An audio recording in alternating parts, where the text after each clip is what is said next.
It is the end of the 17th century. The Mughal Empire reached its zenith. It was extended to over 4 million square kilometers of land, to over nearly all of the Indian subcontinent territories, including parts of Afghanistan. The empire was one of the biggest to have existed in the Indian subcontinent, being compared even with the Mauryan Empire, which existed 2000 years before the Mughals. The Mughal Empire is often considered the golden age period of India. During this era, its GDP in 1600 was around 22% of the world's economy, the second largest in the world at that time. By 1700, it had risen to 24% and was the world's largest economy. It was a gigantic structure, not only by land but by manpower and production. It is believed that 25% of the world's industrial output was here. But afterwards, it crumbled, and we can ask, the Mughal Empire was founded by a guy named Babur. In his full name, Zahir-ud-Din Muhammad Babur, a Central Asian ruler who was descended from the Turco-Mongol conqueror Timur by his father's side, and from Chagatai, the second son of the Mongol ruler Genghis Khan on his mother's side. He was descendant of two dynasties which were part of the Mongol Empire. That's why their name was Mughals, which really meant Mongols in Persian Arabic, and he will start a new dynasty. Babur came from Central Asia, today's Afghanistan, and turned his attention to India. He advanced, and after the victory of Panipat in 1526, the gates of a new land were opened. This was the beginning of the Mughal Empire and the end of the Delhi Sultanate. Wars, conflicts and campaigns occupied the time of the new rulers, and instability increased. This was the point when the son of Babur, Humayun, was driven out of India into Persia, and the Mughal rule was interrupted. It could have been the collapse at a time, but Humayun managed to create strong diplomatic relations with the Safavid dynasty of Persia, and he returned in India. His son Akbar, which will become known as Akbar the Great, managed to expand the Mughal Empire in every direction. A new class of nobility was established and government reforms were made. Akbar established a strong and more stable economy, leading to more money. Trade was made with Europeans, and even so this was an Islamic empire. Akbar allowed free expression of religion. He was a Muslim who took an interest in the Hindu and Christian faiths. For that time, these were modern reforms. One big weakness for the Mughals was their failure to create a peaceful transition from one ruler to another. Some potential rival princes were murdered when Shah Jahan succeeded to the throne. The taste for power was present, and for many the throne was more important than their brothers. Shah Jahan's first son, Dara Shikoh, would have become the ruler as a result of his father's illness. However, a younger son, Aurangzeb, allied with the Islamic side against his brother, who was more influenced by a syncretism of Hindu-Muslim culture. Aurangzeb defeated Dara in 1659 and killed him. His father recovered from his illness, but Aurangzeb declared him incompetent to rule and had him imprisoned. He was a very controversial ruler. He treated his external enemies with great ferocity. During his reign, the empire gained its political strength and stability, and the empire was expanded to include territories in South India. In the Mughal territory, different cultures and religions were present.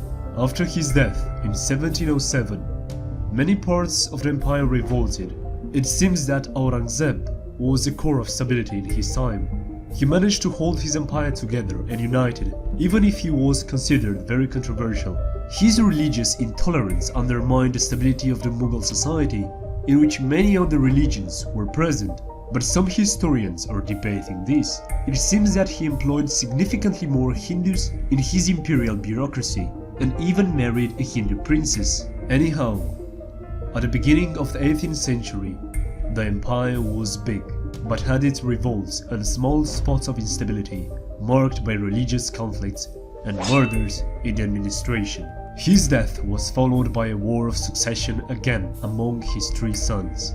It ended in the victory of Shah Alam, which attempted to reform the administration again. His death in 1712 put the Mughal dynasty into huge political instability and violence. Until 1719, 4 emperors ascended the throne, showing that the things were not going well. The structure was a Sikh giant. People like the Rajputs, the Marathas, the Sikhs were enraged. The instability increased the power of the nobles, and the different factions supported rivals to the throne in order for them to occupy high positions. For example, before 1719, one of the kings was controlled by nobles and could manage to rule only for 1 year. The next king was controlled too, and he didn't represent the real authority behind the Mughal power. When he tried to free himself from their control, he was killed. The rivalry among the various factions of the nobility has disintegrated the empire, and some powerful and ambitious nobles established some independent states. The condition of India with its incompetent rulers suggested to the people that the Mughals are not the power it once been.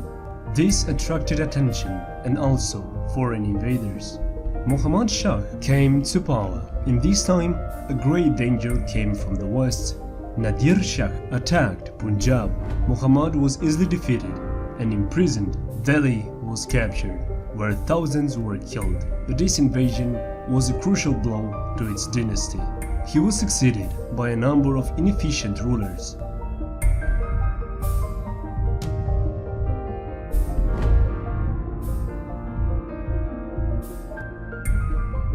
In 1761, during the reign of Shah Alam II, Ahmad Shah Abdali, the independent ruler of Afghanistan, invaded India. He conquered Punjab and marched towards Delhi. By this time, the Marathas had extended their influence up to Delhi too, and the war between the Marathas and Ahmad Shah Abdali was inevitable. In this territory of India, new powers were growing, and this put what remained of the Mughals into the shadow. In the early 18th century, the Maratha Empire extended suzerainty over the Indian subcontinent. In the next years, the Mughals were more like a dynasty without the empire they once had. They wanted the protection of the Emir of Afghanistan. Then the Marathas captured Delhi, and they officially became the protectors of the emperor, and afterwards British East India Company became the protectors of the Mughal dynasty. By 1857, was under the East Indian Company's control. Britain was expanding here. The last Mughal, Bahadur Shah Zafar, was deposed by the British East India Company and exiled in 1858 due to his incursions against the British rule. This marked the end of the Mughals. Historians have offered numerous explanations for the rapid collapse of the Mughal Empire between 1707 and 1720, which was after a century of growth and prosperity. It seems that conflicts were present in interior, leading to instability, and the more aggressive Marathas were a real danger. Finally, came a series of violent political feuds over control of the throne, and after 1719, local Mughal successors states took power in region after region. The Mughal Empire is a good example, as in other cases, showing us that an overstretched, powerful structure from medieval times with different people, religions and traditions is more likely to fall if there is a lack of leadership. In these cases, the collapse is coming from the interior. Instability is created and the structure cannot hold the dangers from outside. As always, thank you for watching. We're planning to cover more videos about the collapse of other empires, so make sure to subscribe to the channel to learn more.